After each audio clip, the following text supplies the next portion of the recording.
दोस्तों, जैसा कि हम सभी जानते हैं कि धर्म ग्रंथों और शास्त्रों में इस बात का उल्लेख किया गया है कि भगवान विष्णु ने अनेकों बार सृष्टि की रचना करने के लिए अलग अलग अवतार लिए हैं। भगवान विष्णु को न सिर्फ उनकी लीलाओं के लिए बल्कि उनके छलों के लिए भी जाना जाता है। लेकिन आज हम आपको इस वीडियो में भगवान विष्णु और उनके अवतार को मिले 3 प्रमुख श्रापों के बारे में बताने जा रहे हैं। तो दोस्तों, अगर आप भी भगवान विष्णु के इन 3 प्रमुख श्रापों के बारे में जानना चाहते हैं तो वीडियो में एंड तक बने रहिएगा। पहला श्राप दोस्तों, जैसा कि आप सभी जानते हैं कि श्रापित जीवन हमेशा दुखदाई ही होता है। वहीं अगर हम धार्मिक कथाओं की माने तो भगवान विष्णु को भी श्रापित जीवन व्यतीत करना पड़ा था। अगर पहले श्राप के बारे में बात करें तो भगवान विष्णु को ऋषि भृगु की वजह से ही भगवान श्री राम और माता सीता के बिछुड़ने का वियोग सहना पड़ा था। लेकिन ऐसा क्या हुआ था कि जिसकी वजह से ऋषि भृगु ने भगवान विष्णु को श्राप दिया था? भगवत पुराण के अनुसार ऐसा बताया जाता है कि जब राक्षसों ने स्वर्ग पर अपना अधिकार करने के लिए देवताओं पर आक्रमण किया था, जिसके बाद दोनों के बीच में भयंकर युद्ध हुआ था और इस युद्ध में देवताओं की विजय हुई थी। लेकिन कुछ राक्षस अपनी जान बचाकर इधर उधर भागने लगे। भागते हुए उन्होंने ऋषि भृगु का आश्रम लिया और ऋषि भृगु की पत्नी के जरिए इन राक्षसों की जान बच गई।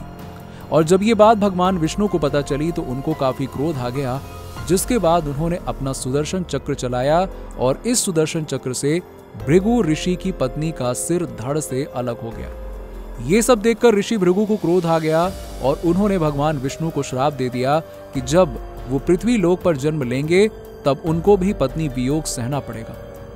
भृगु ऋषि के श्राप के अनुसार जब भगवान विष्णु का 7वां अवतार श्री राम का हुआ तब उन्हें माता सीता का वियोग सहना पड़ा था। दूसरा श्राप नारद मुनि का भगवान विष्णु को श्राप था। आखिर ऐसा क्या हुआ था कि नारद मुनि ने अपने सबसे प्रिय भगवान विष्णु को श्राप दे दिया?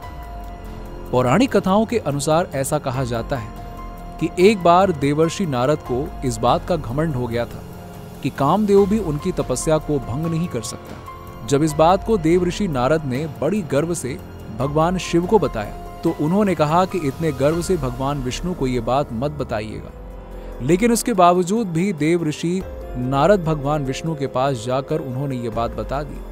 तब भगवान विष्णु समझ गए कि देवर्षि नारद के अंदर अत्यधिक अहंकार आ गया है और इसी घमंड को तोड़ने के लिए भगवान विष्णु ने उन्हें वानर का रूप दे दिया। क्योंकि भगवान विष्णु की लीलाओं की वजह से जब देवर्षि नारद भगवान विष्णु से उनके जैसे सुंदर स्वरूप मांगते हुए हरि रूप की इच्छा जताई तो आपको बता दें कि हरि के 2 अर्थ होते हैं, वानर और विष्णु। और भगवान विष्णु ने नारद को वानर का रूप दे दिया और इस रूप के कारण देवर्षि नारद क्रोध में आकर भगवान विष्णु को भी श्राप दे देते हैं कि जैसे मैं धरती पर एक स्त्री के लिए व्याकुल हो रहा हूं, वैसे ही आप भी मनुष्य रूप में जन्म लेकर स्त्री के वियोग में व्याकुल होकर धरती पर भटकते रहेंगे। तीसरा श्राप बाली की पत्नी का श्री राम को श्राप। भगवान विष्णु के 7वें अवतार भगवान श्री राम के जीवन से जुड़े कई किस्से हैं। उनमें से एक किस्सा ये भी है कि भगवान श्री राम के हाथों द्वारा सुग्रीव के भाई बाली का वध करने का। और इसी के बाद बाली की पत्नी तारा ने भगवान श्री राम को श्राप दिया था। जब भगवान श्री राम के हाथों बाली का वध हुआ तब बाली की पत्नी तारा को बहुत दुख हुआ था और जिसके बाद बाली की पत्नी तारा ने भगवान श्री राम को श्राप दिया था और कहा कि भगवान राम अपनी पत्नी को पाने के बाद बहुत ही जल्द खो देंगे। इसके साथ ही तारा ने भी ऐसा कहा था कि अगले जन्म में उनकी मृत्यु उसी के पति के द्वारा ही होगी।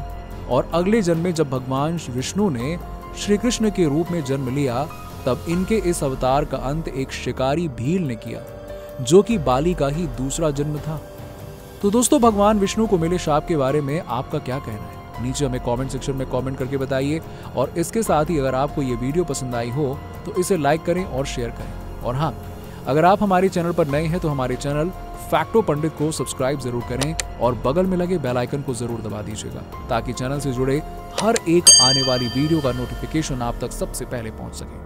तो मिलते हैं आपसे ऐसी ही एक और वीडियो के साथ। तब तक के लिए बाय बाय।